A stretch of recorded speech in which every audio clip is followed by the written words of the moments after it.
Les amis, très heureux de vous retrouver aujourd'hui pour une dégustation d'une marque que j'apprécie énormément. Ceux qui ont vu ma précédente vidéo savent de quoi je parle.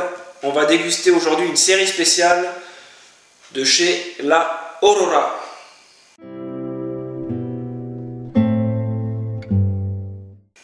Donc les amis, comme toujours en début de vidéo, merci d'être là. Je vous invite une nouvelle fois à vous abonner, un petit pouce bleu.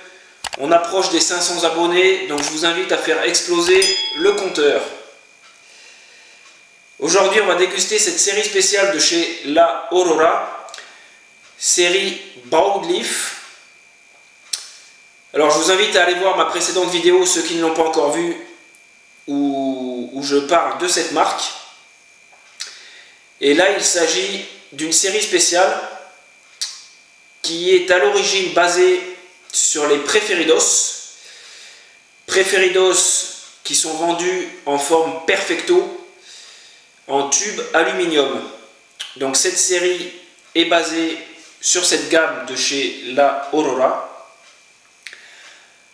avec les mêmes bases de tabac. Ils sont vieillis en fût de chêne, un peu moins longtemps que la gamme Preferidos, ce qui fait la différence de prix. La gamme Preferidos en perfecto sont autour de 20 € le cigare. Celui-ci, je suis en Robusto, 5,50 et je l'ai trouvé autour des 9 €. On est sur un cigare esthétiquement, je le trouve très beau, avec une cape Connecticut Maduro. Assez surpris parce que on a souvent l'habitude de retrouver les capes Connecticut de couleur très claire, dorée. Et là, on est bien sur une cape Connecticut, mais Maduro. Donc cape très sombre, très chocolat noir. On a la bague également La Aurora avec le lion, du relief, l'inscription Broadleaf. Et tout le reste de la bague est de couleur noire, pour rappeler le cigare sur lequel il se base, le Preferidos Black. On a une bague de pied. Alors honnêtement, la bague de pied, c'est un peu le point négatif, je dirais. Elle apporte rien du tout. Aucune inscription dessus, c'est juste un anneau noir argenté. Elle n'est pas hyper bien collée non plus. Franchement, esthétiquement, la bague de pied, c'est pas très joli. La cape, je vous le disais, est très belle. Elle a des nervures assez présentes quand même. La cape est bien brillante, assez rugueuse au toucher. On est sur un cigare assez ferme. Assez ferme, c'est pas non plus un bâton de réglisse, hein. On arrive quand même à mettre une certaine pression sur le cigare. Assez régulier. Non, c'est très joli. C'est très boisé, sous-bois, humide. Côté épicé également bien prononcé, on a un côté poivre qui se fait bien sentir au nez.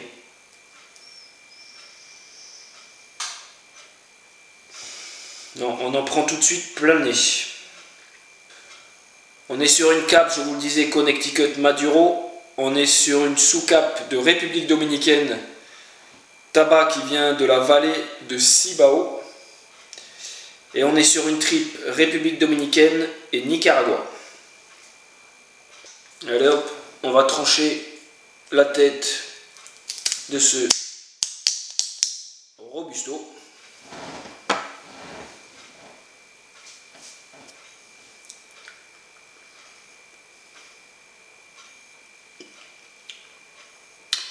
Tirage parfait, une légère résistance.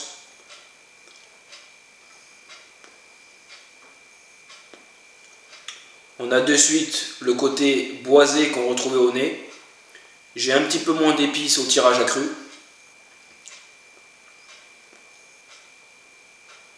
j'ai un côté un peu plus paille sèche. Pas de piquant à la longue. Bon bah écoutez, je crois qu'il est temps de faire feu.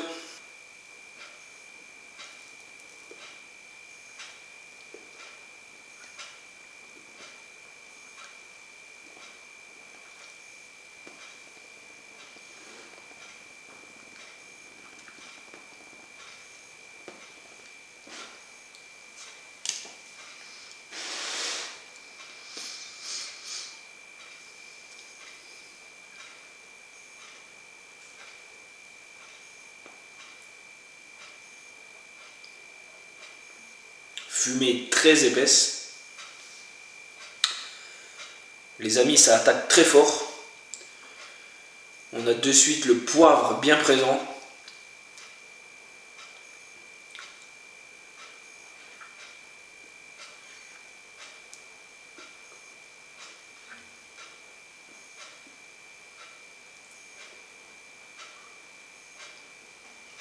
On retrouve ce côté boisé.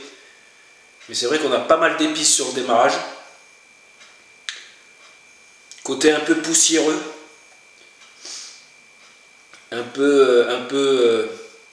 Une légère amertume, mais qui n'est pas désagréable.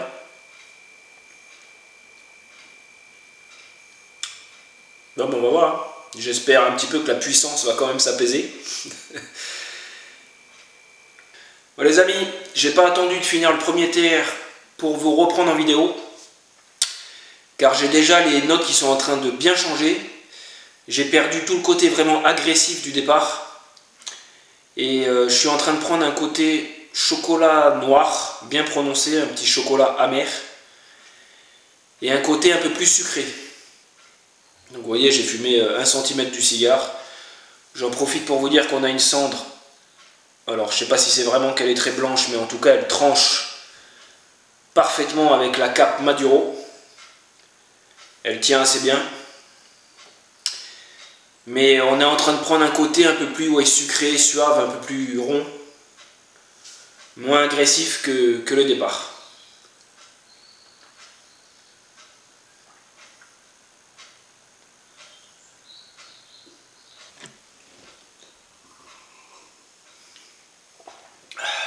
Les amis, on est de retour sur le deuxième tiers bien entamé de ce La Aurora Broadleaf. Je l'accompagne juste avec un petit café. Ben écoutez, c'est parfait. Parce que le côté épicé bien prononcé qu'on avait à l'allumage et au départ a complètement disparu. Je vous le disais, on a pris un côté beaucoup plus sucré. Là, sur le deuxième tiers, on est vraiment sur un côté crémeux, côté gras. J'ai également un côté un peu pain grillé qui est maintenant présent. Alors c'est marrant parce que le côté un peu sucré, côté gras et pain grillé, j'ai l'impression d'avoir du pain perdu en bouche.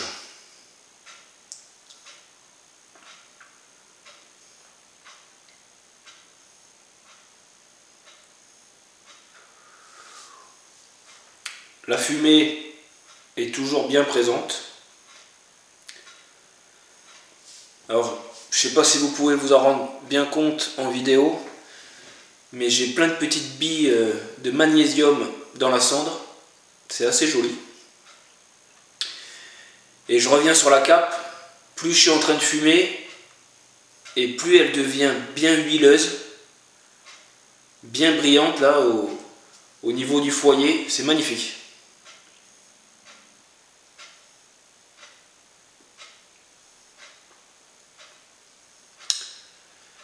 Les amis, j'approche de la fin de ce Robusto Broadleaf de chez La Aurora. Pour tout vous dire, le divin était exceptionnel, franchement. Là, le dernier tiers, il remonte vraiment en puissance. On est sur un Robusto très costaud. On retrouve des épices. On a toujours ce côté bien crémeux, bien rond. On a pris peut-être un petit côté un peu oléagineux, côté noisette. qui n'est pas désagréable, mais on a bien repris en puissance, hein. Les épices et le poivre, ouh. Donc cigare très costaud. Pour être franc avec vous, il a même fallu que je le rallume, il s'était éteint, parce que je l'avais laissé un petit moment sans tirer dessus. Et entre temps il s'était éteint, donc je l'ai rallumé. Sinon, cigare avec aucun problème de combustion.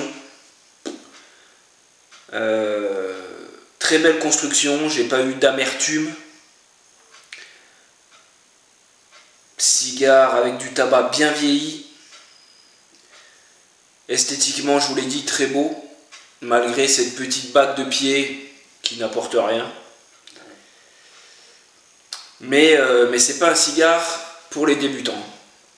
Je vous ai dit que j'avais déjà testé dans la gamme le Red, rouge et le Gold. Je les avais préférés dans mon souvenir, ils étaient un peu moins puissants. Mais honnêtement, c'est pas mauvais du tout, hein. Quelqu'un qui aime les cigares vraiment puissants, il sera ravi. Je vous l'ai dit, tous les cigares de cette marque, on en a pour son argent, rapport qualité-prix exceptionnel. On a de belles évolutions.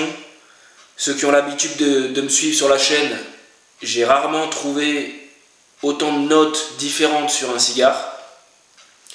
Comme je vous l'ai dit, on passe d'un côté poivré, épicé au début, boisé.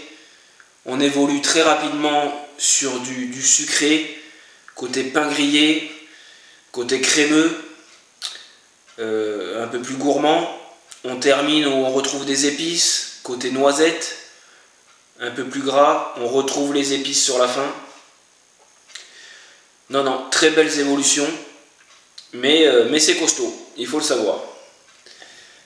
Donc les amis, je vous le recommande, n'hésitez pas, je vais essayer de terminer le peu qui me reste. Et puis voilà, j'espère que vous avez trouvé cette dégustation agréable. On se retrouve très vite. Quant à moi, une petite sieste va s'imposer après ce cigare en ce début d'après-midi. Et je vous retrouve très vite sur Cigar Spirit. A bientôt les amis.